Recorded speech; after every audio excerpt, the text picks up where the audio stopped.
ఈ ప్రచార కార్యక్రమం 10 కల్లా మేము క్లోజ్ చేసి నల్లజర్లలో మా లీడర్ సుబ్రహ్మణ్యం గారి ఇంటికి వచ్చి మేమంతా కూడా మా నాయకులు కార్యకర్తలు అందరం కూడా ఇక్కడ డిన్నర్ చేస్తున్న సమయంలో కొంతమంది తెలుగుదేశం పార్టీ నాయకులు రాళ్లతో దాడి చేయడం జరిగింది.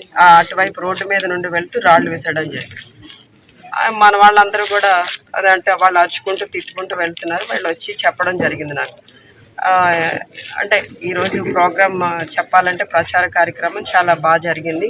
అందరూ కూడా చాలా ఉత్సాహంగా పాల్గొనడం జరిగింది.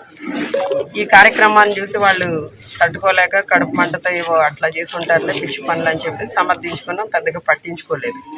కొద్దిసేపటికి మళ్ళీ మొత్తం ఒక 30 నుండి 50 మంది వరకు అందరూ ఒకేసారి మూకమ్మడిగా వచ్చేసి ఇక్కడ సుబ్రహ్మణ్యం గారి ఇంటికి నేను ఇక్కడే ఉన్నాను, నాయకులు కొంతమంది ఇక్కడే ఉన్నారు, కొంతమంది భోజనం చేసి కొంతమంది వెళ్ళిపోవడం జరిగింది. వచ్చిన వాళ్ళు కుర్చీలు విసరడం, ఆ బయట బైకులు పగలగొట్టడం, డీజే పగలగొట్టడం, సుబ్రహ్మణ్యం గారి కారును కూడా బాగా పచ్చడి కింద పగలగొట్టేసి ఈ రోజున అంటే ఆఫీస్లో నేను ఇక్కడ ఉన్నాను అనుకుని లోపల వెళ్ళి మొత్తం అసలు ఎంత దారుణంగా అంటే సీసీ ఫుటేజ్ చూస్తే మీకు అర్థమవుతుంది. అంత దారుణంగా దాడి చేయడం జరిగింది. అంటే ఈ రోజున ఇక్కడ మేము ఏదైతే ఎన్నికల ప్రచార నిమిత్తం ఇక్కడ ప్రచారం చేసుకున్నామో ఈ మండలంలో ఈ గ్రామంలో సక్సెస్ అవడం అనేది వాళ్ళు తట్టుకోలేకపోతున్నారు. ఈ రోజున మేము ప్రచార కార్యక్రమంలో ముందుండడం, ప్రజలందరూ కూడా మమ్మల్ని ఆదరించడం, ప్రజల వైపు నుండి మాకు అంటే విన్నింగ్కి మేము దగ్గరగా వెళ్తున్నామన్న విషయాన్ని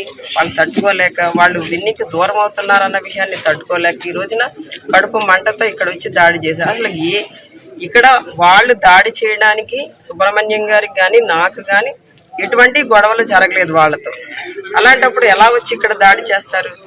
అంటే ఇక్కడ ఒక దళిత మహిళగా ఉన్న నన్ను, ఇక్కడ అభ్యర్థిగా ఉన్న నన్ను ఈ విధంగా కించపరిచే విధంగా, అవమానపరిచే విధంగా, అంటే ఈ విధంగా దాడి చేసేసి రౌడీయిజం చేసేసి వాళ్ళు ఏదో ఇక్కడ రాజకీయం చేస్తూ గెలవాలనుకోవడం అనేది ఎంతవరకు కరెక్ట్?